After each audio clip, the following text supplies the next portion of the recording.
los Hebreos, en el capítulo 11, versículo 5.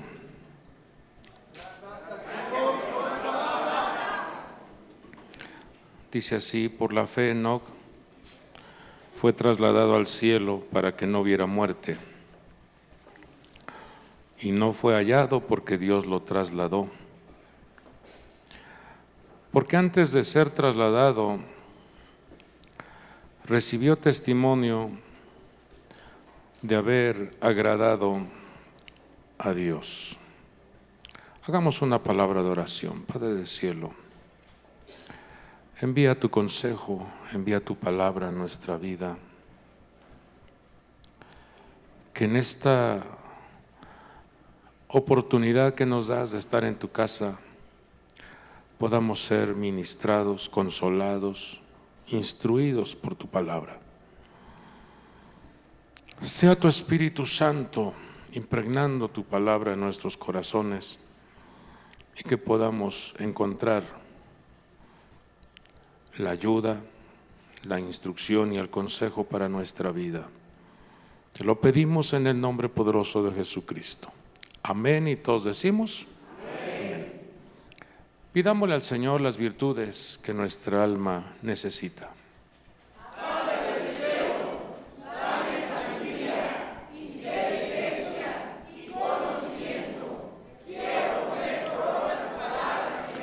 Amén. Dele gloria y exaltación a nuestro Dios.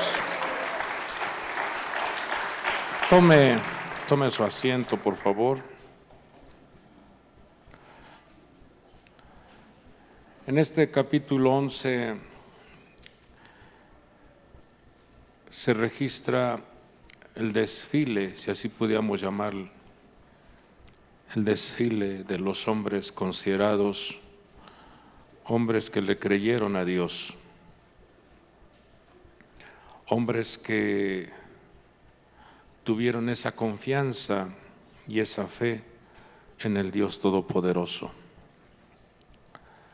Y dentro de este listado aparece el nombre de Enoc, y es dentro de lo que escribe o lo que se registra en este versículo 5, es que dice que este hombre fue trasladado al cielo, tuvo un arrebatamiento, no vio la muerte. Inclusive por lo que dice ahí, y no fue hallado, quiere decir entonces que se dieron a la tarea de buscarlo para verificar qué había pasado con él. Y dice que no fue hallado. Y agrega, dice, porque Dios lo trasladó, o sea, Dios se lo llevó. Y también en este texto menciona algo interesante, porque dice que antes de ser trasladado, antes de tener esa experiencia o ese evento, dice que recibió testimonio de haber agradado a Dios. Y esto me llamó mucho la atención, porque cuando uno revisa, cuando uno busca qué hizo Enoc o en qué agradó a Dios, cuál fue el testimonio de haber agradado a Dios, porque debido a todo lo que se está observando en el mundo, en los diferentes escenarios, el escenario económico, el escenario político, el escenario que opera en el mundo, pero también la propia naturaleza manifestándose, prácticamente diciéndonos: son los últimos tiempos para que se preparen. Son los últimos tiempos para que tengan su corazón preparado para ese evento. Y creo que todos los que estamos aquí, creo que eso quiero creer, que todos los que estamos aquí, anhelamos participar del arrebatamiento. Y la tarea que el Señor nos ha dado como ministro es que juntos nos ayudemos para que estemos preparados para ese evento. Lo que les he comentado siempre, que nuestra estancia en esta tierra debe de tener dos visiones, una visión espiritual y una visión terrenal, porque así opera el ser humano en esta tierra. En la visión espiritual debe de estar una constante preparación, como si fuera el último día de nuestra existencia. Si realmente tú supieras que hoy sería el último día, ¿cómo tratarías a tu cónyuge? ¿Cómo tratarías a los hermanos? De una manera diferente. Si tú supieras que hoy te vas, creo que nos pondríamos a cuentas con todos. Eso es en el plano espiritual, porque nadie está seguro o nadie sabe qué día partiremos. En ocasión, más bien en dos ocasiones yo veo en la Biblia que el rey David le preguntó a Dios, le dijo, dime. Él tenía una confianza, una cercanía con el Creador y le decía, dime, ¿cuándo será el día de mi partida? Y Dios guardó silencio, dijo, como diciendo eso aquí, ¿qué? O sea, eso déjamelo a mí. Y también él pudo observar cómo en el libro, porque cada uno de nosotros tenemos un libro en el cual se registran todas nuestras acciones. Dice, en ese libro están registradas, dice, desde que mi embrión vieron tus ojos, cuando yo iba a fecundar, observé que muchos estaban mejor preparados o con mayor capacidad, con mayor fortaleza. Pero al contemplarte y tu mirada me observó, tú diste la instrucción que yo fuera el que viniera a la tierra. En tu libro está registrada, dice. Y también está ahí registrado la contabilidad de nuestros días. Eso es en el plano espiritual. Tenemos que estar preparados, como si hoy fuera el último día. Pero en el plano material tenemos que esforzarnos y trabajar como si viviéramos aquí 1000 años, de no permitir que nuestra mentalidad se contamine con ese pensamiento que la mayoría tiene, que cuando pasa ya cierta edad están pensando en la jubilación, están pensando en el que ya estoy viejo, están pensando en que ya no es lo mismo. Y no es así. Uno tiene que esforzarse por mantener su comunión con Dios, porque está muy claro lo que dice su palabra. Dice que Él es el que rejuvenece tu vida y que los que esperan en el Señor tendrán nuevas fuerzas. Vamos, levante su mano y diga, fuerza de león, fuerza de búfalo, fuerza del águila, fuerza del caballo y fuerza del buey. ¿Cuántas fuerzas? ¿Cuáles son?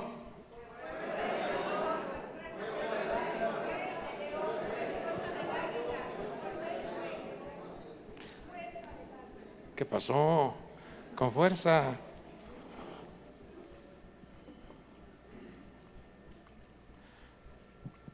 Entonces, en el plano terrenal, no baje su mirada, no se acomode, no pierda fuerza, porque mientras Dios te permita estar en esta tierra es porque hay un propósito. Hay algo que tienes que hacer en esta tierra. Si estamos aquí presentes es porque tenemos mucho que hacer. Motiva a tu vecino y dile, hay mucho que hacer, hay mucho trabajo. Hay mucho trabajo todavía. Pero debe de haber esa conciencia de que un día se va a hacer presente este evento del arrebatamiento. Eso ni siquiera dudarlo, es una realidad. Vamos a ser arrebatados. ¿Sí quedó claro? Bueno, cuando vemos este nombre de esta persona, Enoc,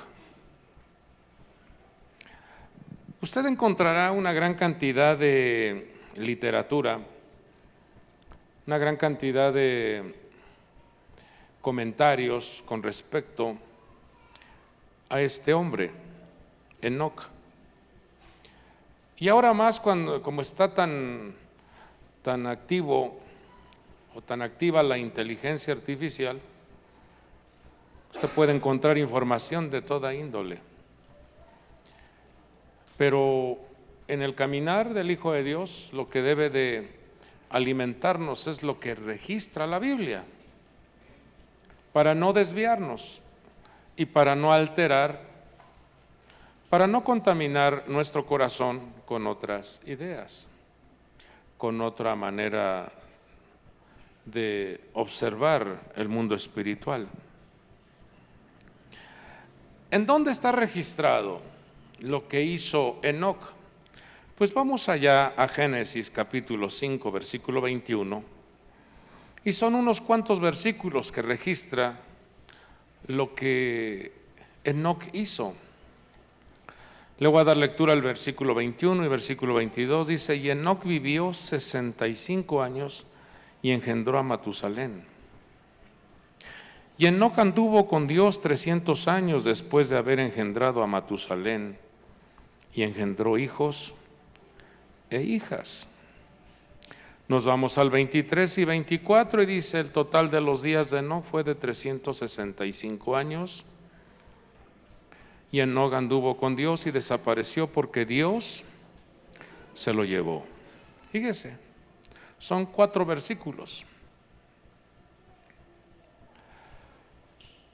Y si usted revisa el promedio de existencia, el promedio de vida en ese tiempo, lo mínimo eran 700 años. Su hijo de Enoc vivió 969 años. Imagínense, hermanos, si con 10, 15 años ya empieza el muchacho a tener problemas, imagínense 969 años. Tremendo, ¿no? Bueno, si el promedio de vida era 700 años y Enoc solo vive 365 años, quiere decir que se fue muy joven. Se fue muy joven. Es como ahorita la edad promedio son que 70, 80 años, ¿no? Y si una persona se va de 40 años, pues es a la mitad de la vida. Lo mismo pasó en este tiempo. De aquí aprendemos entonces la importancia de vivir cotidianamente cuidando nuestra vida, cuidando el tiempo que Dios nos da. Esto debe de estar muy presente. No desperdiciemos el tiempo. Valoremos el tiempo porque no sabemos cuánto tiempo estaremos en esta tierra. Esa sería la primera lección. Pero vemos que a los 65 años, quiere decir que muy jovencito, tuvo a su primer hijo llamado Matusalén. Pero ese jovencito traía una marca, tenía una señal, porque ese nombre en hebreo es Metuselah.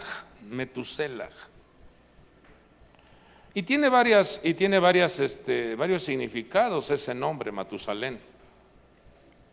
Uno de ellos es el hombre de la flecha o el hombre del dardo.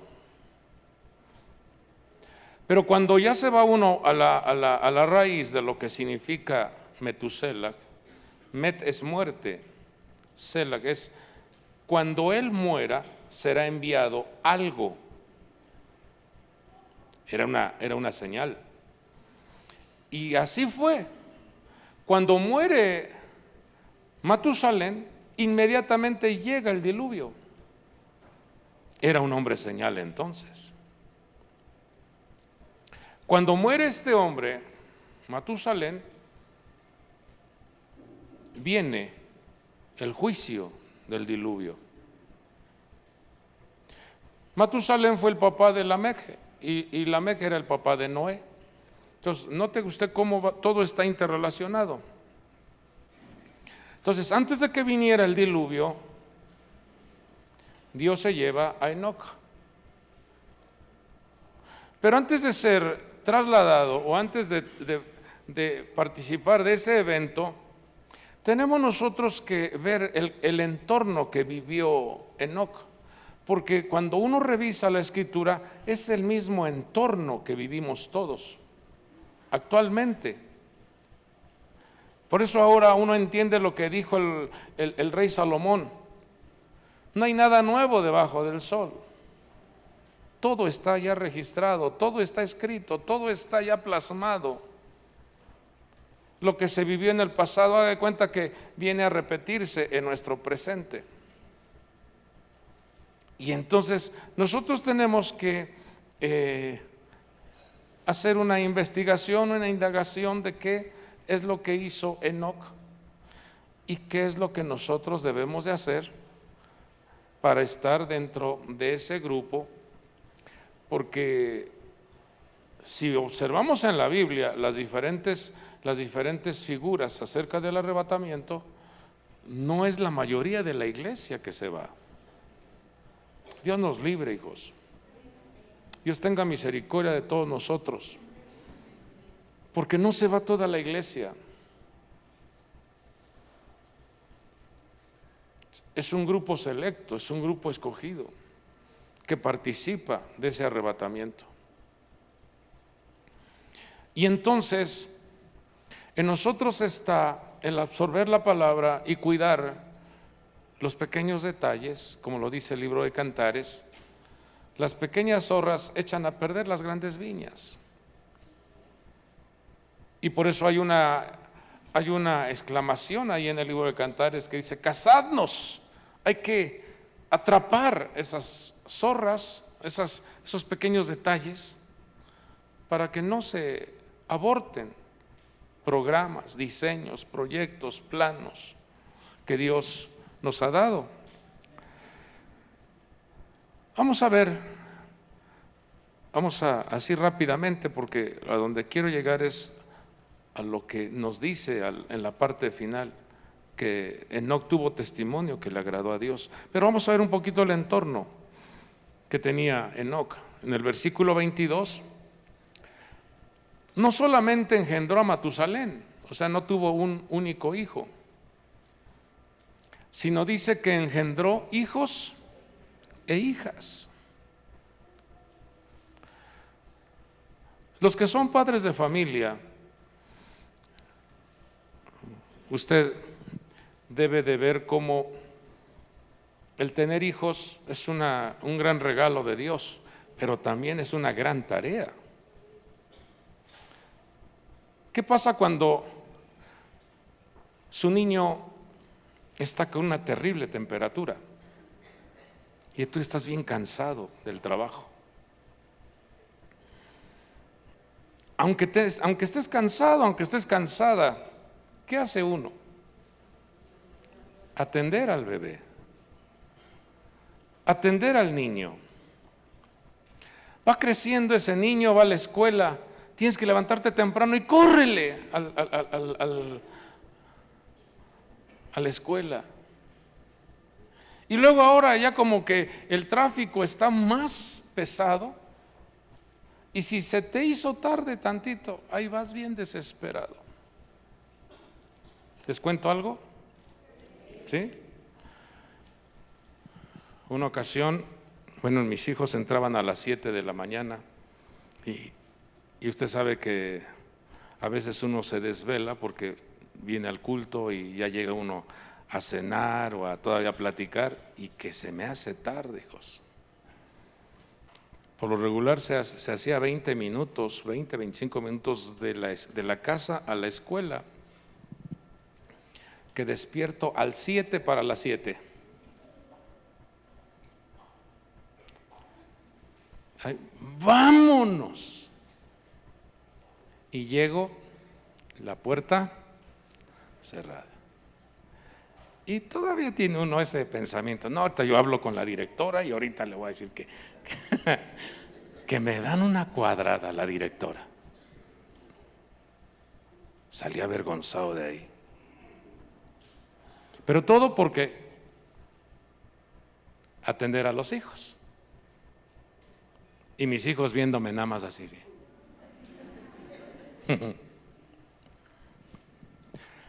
Entonces Enoc vivió un entorno familiar similar al nuestro. Ahora, cuando ya son adolescentes y comienzan a mirar los ojitos de la niña al otro niño, y así están de un lado a otro, y su corazón empieza a inquietarse. Y tú como papá tú dices: yo quisiera que esa niña se interesara por mi niño. Y no, hermanos, esa niña ve a otro niño y tú estás ahí: Señor, ábrele los ojos.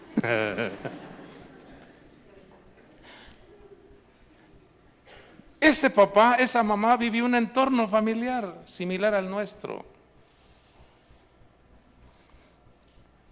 A veces uno quisiera tener una armonía familiar, pero ya que un problema allá, el otro problema acá, el otro problema allá, y todo se altera. Todo se altera. Y dice uno: Dios mío. Entonces, cuando uno observa que este hombre no tuvo una vida sencilla, también tuvo una vida complicada. Ir al trabajo, traer provisión. ¿Por qué? Porque dice ahí que tenía hijos e hijas. Entonces, ¿cuántos hijos, para que emplee la palabra plural, cuántos hijos por lo menos tenía Enoc? No, más de 2, hijo. Porque dice hijos e hijas. Vamos a echarle la mano, porque era un hombre bueno. 3 y 3 más Matusalén, 7 hijitos ahí. Porque se parece mucho a todos los de aquí. Y luego en ese entonces no había televisión. Bueno, entonces imagínense que hay que darle la lechita al otro, no que al otro hay que darle su tortilla, no que al otro su sopita, y al otro, y otro hizo ya el berrinche que: no quiero eso, yo no quiero, no me gusta. ¿Qué quieres? No quiero nada. Imagínense. Ese papá y esa mamá tuvieron una vida natural. Pero sigue diciendo que ese hombre agradó a Dios.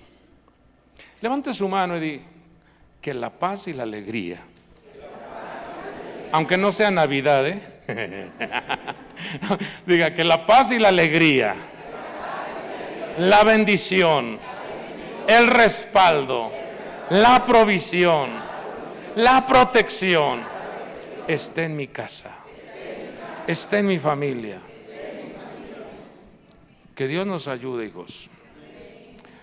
Porque también cuando los hijos crecen, entonces ya la mentalidad, ya la visión, ya la convivencia es diferente con las demás personas. Y Dios libre a las familias de gente perversa, de malas amistades. Levante su mano y di: guarda mi familia, guarda mis hijos de malas amistades. Porque muchas veces en la escuela o en el trabajo hay una influencia que quieren contaminar a nuestros hijos. Entonces, si revisamos el entorno familiar, era similar al nuestro. Pero en ese entonces, en ese tiempo que él vivió, dice Génesis 4:19, que había un ambiente. Dice: Lamec tomó para sí 2 mujeres, el nombre de una era Ada y el nombre de la otra era Sila. Fíjese cómo en ese entonces comenzó a haber una contaminación en la mentalidad de las personas. La terrible poligamia, el no estar conforme con una esposa. Este hombre comenzó a abrir la puerta a la poligamia, al desorden sexual. Ese era el entorno en el cual vivía Enoc también. Dice que el nombre de una de las mujeres se llamaba Ada, y Ada significa ornamento o belleza, y Sila sombra. Fíjese que en ese entonces había una moda, porque al ver que lo que significa ornamento o belleza era una ocupación y preocupación muy vasta o muy amplia por la belleza, por la apariencia, por la manera en que se presenta la persona. No con esto estoy diciendo que no se bañen o no se arreglen, no, pero ya los excesos son los que son peligrosos. Y cuando habla de una sombra, habla de una sobreprotección, porque también es lo que significa, nos habla de lo que actualmente se está viviendo en nuestro entorno social, que es el feminismo. Pero no que se promueva el machismo, porque el machismo y el feminismo no son algo grato delante de Dios. Esto hay que tener mucho cuidado, que en nuestra vida no haya esa manifestación de machismo, de maltrato a las mujeres, pero tampoco ese feminismo que se siente la persona ya libre para insultar, libre para manifestarse de una manera desenfrenada. Eso no es grato ante los ojos de Dios. Pero ese era el entorno, y usted se dará cuenta cómo en nuestro tiempo las mujeres, cuando desfilan, hacen su manifestación el Día de la Mujer, las propias mujeres maltratando a las mujeres policías. Eso es algo que no es correcto. Pero ese era el entorno que vivió Enoc. En Génesis 4:20 vemos también otra de las cosas que también él estuvo presente o estaba en ese entorno de su tiempo. Dice que esta muchacha o esta mujer llamada Ada dio a luz a Jabal, el cual es el padre de los que habitan en tiendas y tienen ganados. Quiere decir entonces que había una gran apertura para el comercio, para los negocios, una gran apertura para los proyectos.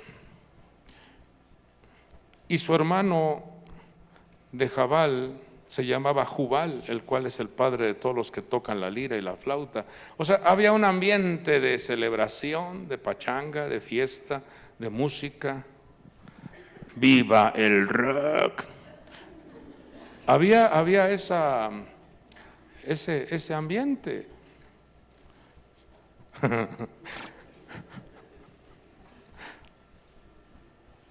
Hoy en día, hijos, ya la música que está apareciendo, dice uno, Dios mío, todavía en nuestros tiempos de adolescentes y jóvenes había música romántica muy bonita, pero ahora, hijos, no.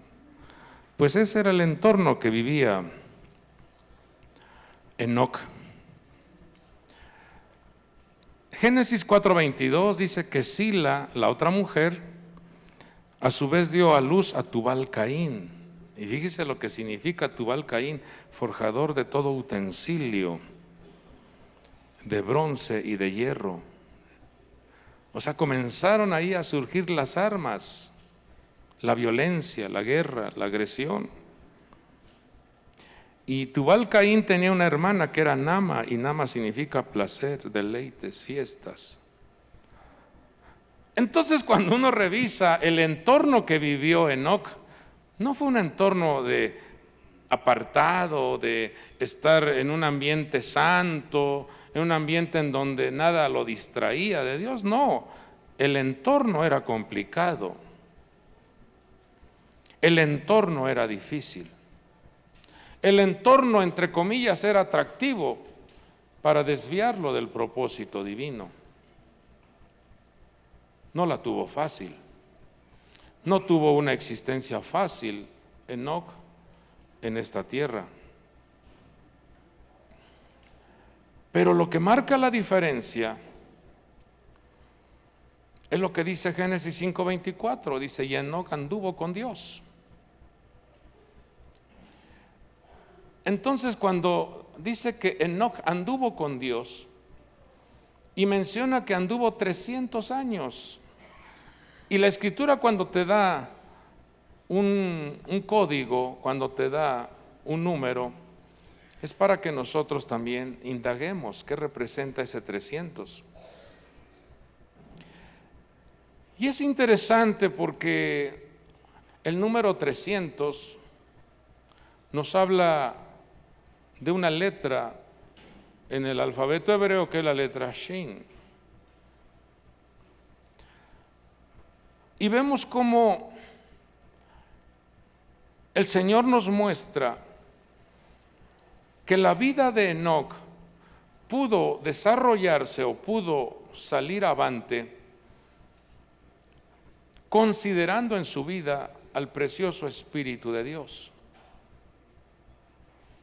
Porque ese número 300 tiene el valor numérico, la palabra Ruach Elohim, Espíritu de Dios. Espíritu de Dios, Ruach Elohim. Usted sume esa palabra y suma 300.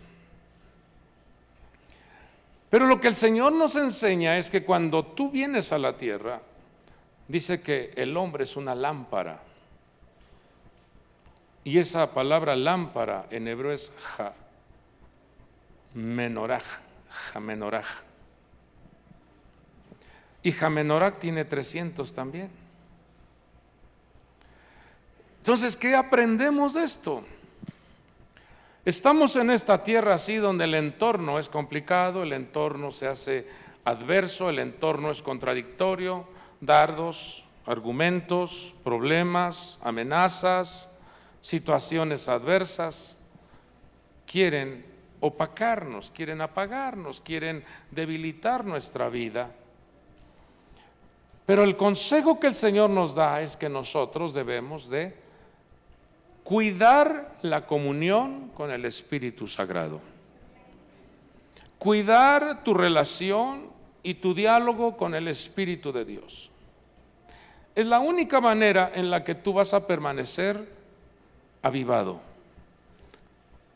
encendido, alumbrando en medio de las tinieblas. Tener muy presente que tu estancia en la tierra es para iluminar, no permitir que se apague el fuego del Espíritu de Dios en tu vida. Vientos, ríos, turbulencias, amenazas, se hacen presentes para apagarte, pero no lo permitas. Porque tienes comunión con el Espíritu de Dios y el Espíritu de Dios te va a dar la fuerza, te va a guiar a toda verdad, te va a consolar, te va a abrazar, te va a dirigir. Es la manera en que podemos salir adelante. Usted revise los hombres de Dios, cuando el Espíritu de Dios venía sobre ellos, se volvían hombres sobrenaturales. Pero apenas si el Espíritu de Dios se apartaba tantito de ellos y eran hombres naturales. Y aquí es donde el Señor nos enseña, ese código 300 nos habla de permitir que el Ruach Elohim, el Espíritu de Dios esté con nosotros. Y nosotros como lámparas, como menorás, estemos firmes, estemos de pie, permanezcamos de una manera comprometida con el Creador, porque el diseño que Dios puso en tu vida es la iluminación. Tú no eres hijo de las tinieblas o hija de las tinieblas, tú eres hijo de Dios, hija de Dios. ¿Cuántas candelas o cuántos brazos tenía el candelero? 7. Vamos a ver así rápidamente. Yo creo voy a pedir si me apoyan algunos hermanos a leer, si pueden buscar el micrófono para que le demos lectura, para no tardarnos mucho y así entre 2 o 3 con micrófonos podamos ver estas 7 cosas que le agradan a Dios. ¿Cuántos quieren ser agradables a Dios? Vamos con fuerza, diga, quiero ser agradable. Que Dios se agrade de nosotros. No, eso yo se lo estoy diciendo. Sí, que Dios se agrade, hijos. Que Dios se agrade de nuestra vida. Entonces, cuando uno observa esta declaración que dice Hebreos 11:5, antes de ser trasladado, recibió testimonio de haber agradado a Dios. Lea lo que está subrayado, por favor, con toda su fuerza.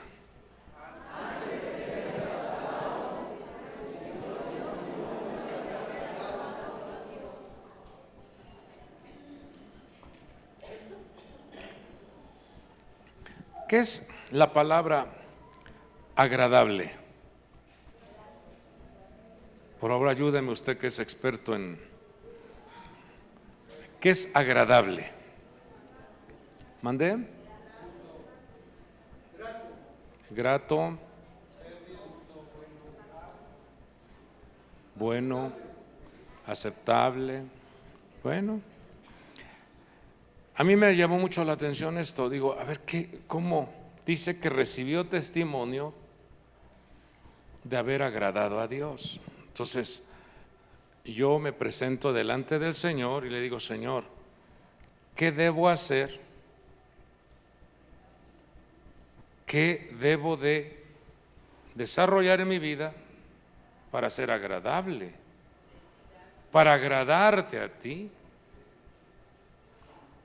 para ser aceptado por Dios. Entonces, hay 7 textos que he traído, aunque buscando hay más, pero creo que estas 7 acciones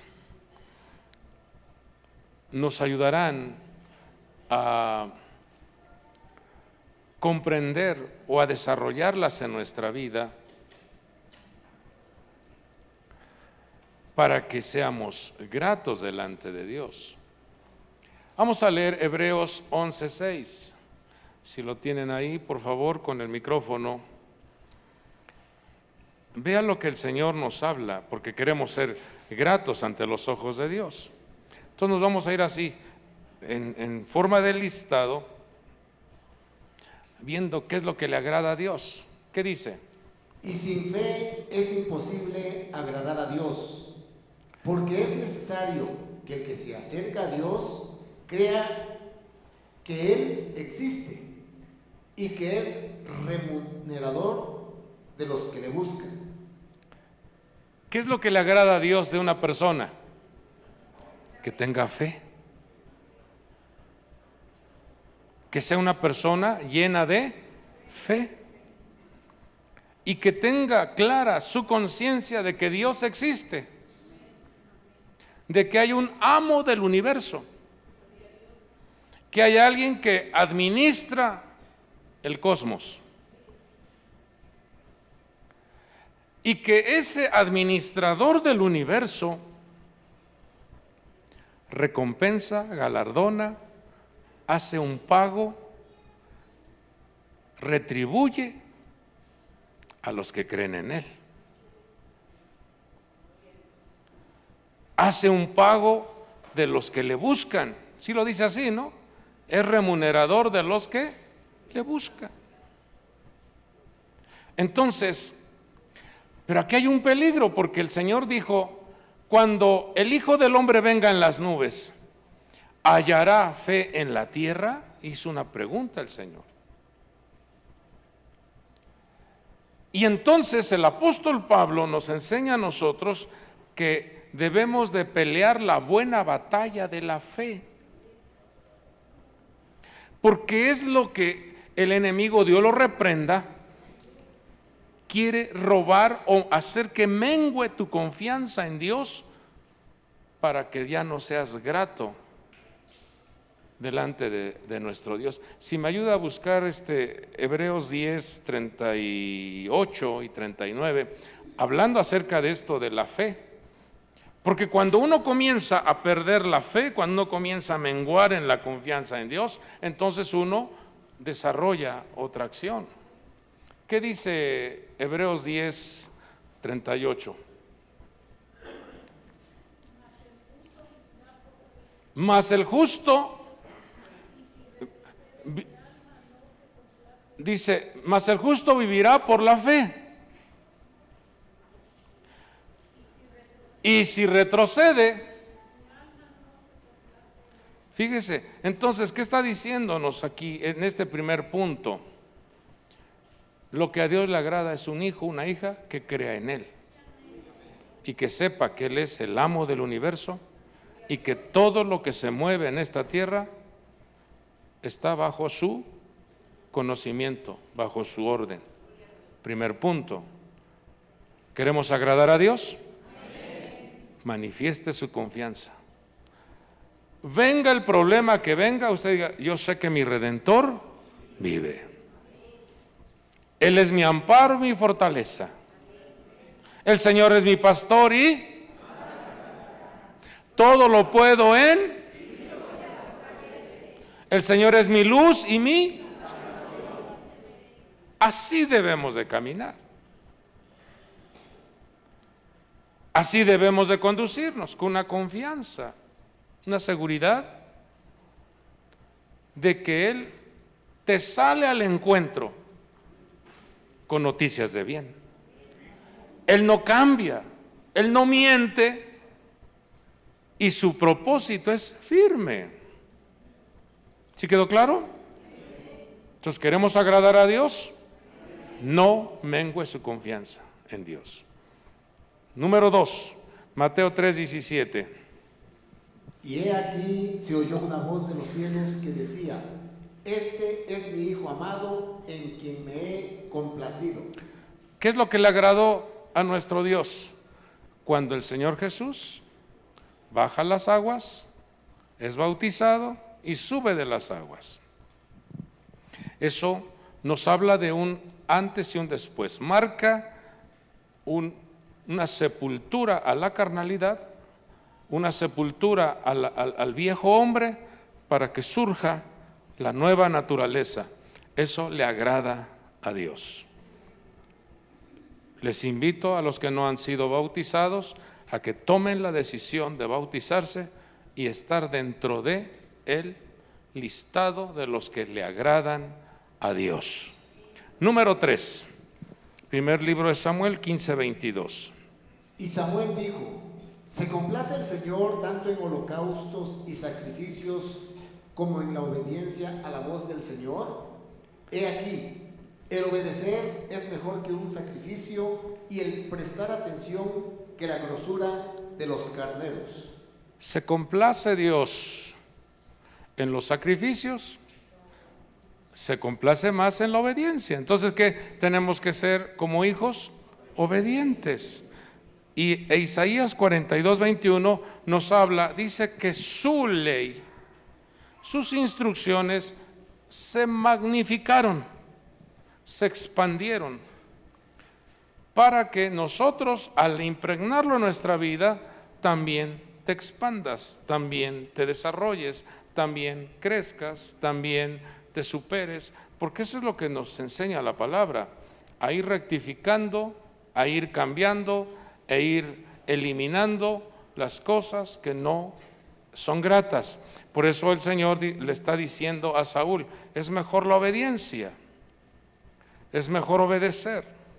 Entonces ya llevamos ahí 3 acciones que son gratas ante los ojos de Dios. Vamos a Miqueas 6:8, ¿qué dice? Y él te ha declarado, oh hombre, lo que es bueno.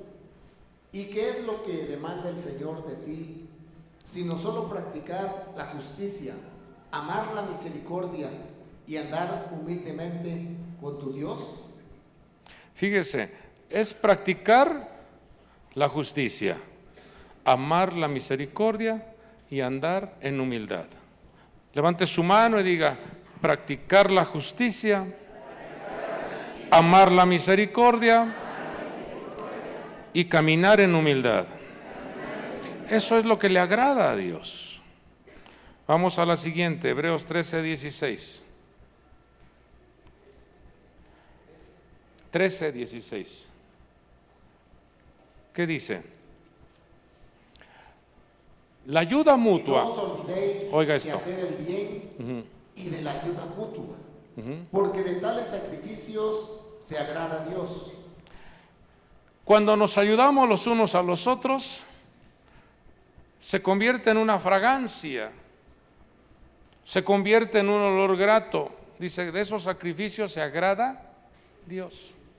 Entonces, cuando tú ayudas, estás siendo una fragancia agradable delante de Dios. Cuando tú colaboras, cuando tú compartes, estás desarrollando una fragancia, un sacrificio grato a nuestro Dios. Vamos a Lucas 1:75. En santidad y justicia delante de Él todos los días, todos nuestros días. Santidad y justicia, pero si usted mira en el contexto, les está haciendo un relato de lo que Dios le habló a Abraham. Y usted se acordará que allá en el capítulo 17 de Génesis, Dios le dijo a Abraham, anda delante de mí y sé íntegro. Entonces, la santidad y la integridad son tan importantes en nuestra vida y de eso se agrada Dios. Cuando dice íntegro, quiere decir entonces que debemos de estar al pendiente de hasta los mínimos detalles en nuestra vida, de ir corrigiéndolos. Porque cuando ya hacemos sentir mal a los hermanos, es porque algo tenemos que modificar, algo tenemos que cambiar. Algo tenemos que quitar de nuestra vida porque Él es santo y queremos que la santidad o su presencia esté con nosotros, ¿no es así? Y la última, Cántico de ascenso gradual de David. Mirad cuán bueno y cuán agradable es que los hermanos habiten juntos en armonía. ¿Se acuerdan ustedes una ocasión cómo el Señor desde el Monte de los Olivos observó a Jerusalén y emitió una palabra muy dolorosa? Inclusive dice que salieron lágrimas de sus ojos, lloró sobre Jerusalén. Y dijo el Señor, Jerusalén, Jerusalén, tú que matas a los profetas y apedreas a los que te son enviados, ¿cuántas veces quise juntar a tus hijos, como la gallina junta sus polluelos debajo de sus alas, y tú no quisiste? Si algo le agrada a Dios, es la reunión de sus hijos. Si algo le agrada a Dios, es la convivencia del pueblo. Porque cuando el pueblo se reúne, decía el apóstol Pablo, ¿qué es lo que vosotros traéis? ¿Qué es lo que ustedes traen a una reunión? Dice, cada uno de nosotros aporte salmos, himnos, cánticos, agradecimientos, revelación, profecía, visión, ofrendas. Quiere decir que hay una gran cantidad de aportaciones, una gran cantidad de valores que cada uno de ustedes enriquece. Dile a tu vecino, dile a tu hermano, tú haces que haya riqueza en la casa del Señor. Díselo así. Vamos con fuerza, diga, tú eres una fuente de alegría. Díselo así, motívalo. Porque el enemigo, Dios lo reprenda, trabaja de una manera terrible haciéndonos creer que no somos nada o que no importamos. No es así, hijos. Mira cuán bueno y cuán delicioso es habitar los hermanos juntos en armonía. Se vuelve en una extraordinaria fragancia. Cuando tomamos la decisión de congregarnos, de venir, el prepararte para venir a la casa de Dios, desde ese momento el cielo está trabajando a vuestro favor. Desde ese momento en el que tú te levantas y le dices a tus niños, a tus hijos, vámonos hijos, apúrense, vamos a la casa del Señor. Desde ese momento el cielo está preparando una gran cantidad de bendición para los que se acercan. Hoy en día hay una gran cantidad de voces que te dicen, ya no es necesario tener una iglesia. Tú y Dios solamente, tú y Dios puedes tener, claro que uno y Dios debe de tener una comunión cotidianamente, pero sí debemos de tener conciencia de que Dios habita en medio de la alabanza de su pueblo. Y cuando nosotros nos reunimos, de una o de otra manera, Dios nos da un consejo, una exhortación, una motivación. El que saludes a tu hermano, te abraza y te dice bendiciones, Dios te bendiga. Desde ese momento ya hay una interrelación. Entonces, yo encuentro aquí 7 acciones que no deben de pasar desapercibidos en nuestra vida. No dudemos de Dios. Muchos que ya fueron bautizados, cuide, porque el bautismo es un paso de Egipto a las promesas divinas. Cuide de que la mentalidad, estando en el proceso de ir a la tierra prometida, no intoxique su mente, decir, mejor nos regresamos a Egipto. ¿Sí se acuerdan ustedes de ese evento? Cuando Israel sale de Egipto, ya en el desierto, se levantaron hombres a decir, Moisés, ¿por qué nos sacaste? Mejor nos iba ya comiendo cebollas. ¿Qué más? Puerros, ajos. Esa es una de las estrategias del enemigo, que cuando uno se bautiza, dicen, ¿para qué te bautizaste? No, tener conciencia de que vamos a poseer, vamos a heredar y vamos a entrar a una dimensión de guianza, de dirección, de instrucción, pero también de grandes bendiciones. Entonces, no dejemos o no descuidemos esa salvación tan grande que Dios nos ha dado. Número 3, la obediencia. Número 4, hay que practicar la justicia, amar la misericordia, caminar en humildad. Número 5, la ayuda mutua. 6, la santidad y la integridad. Y número 7, el amar, el congregarnos. Termino con con el último consejo de este día. Lucas capítulo 21, versículo 36. Porque cuando estaba preparando esto, digo, Señor, ok, voy a compartir esto, pero el Señor me hizo ver que muy poca gente está pidiendo participar en el arrebatamiento. O sea, en su oración no integran esa petición.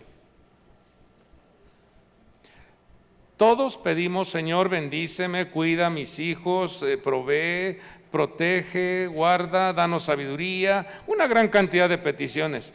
pero no integramos en nuestra oración: Señor, yo quiero que mi esposa, quiero que mis hijos y quiero que yo sea un participante del arrebatamiento.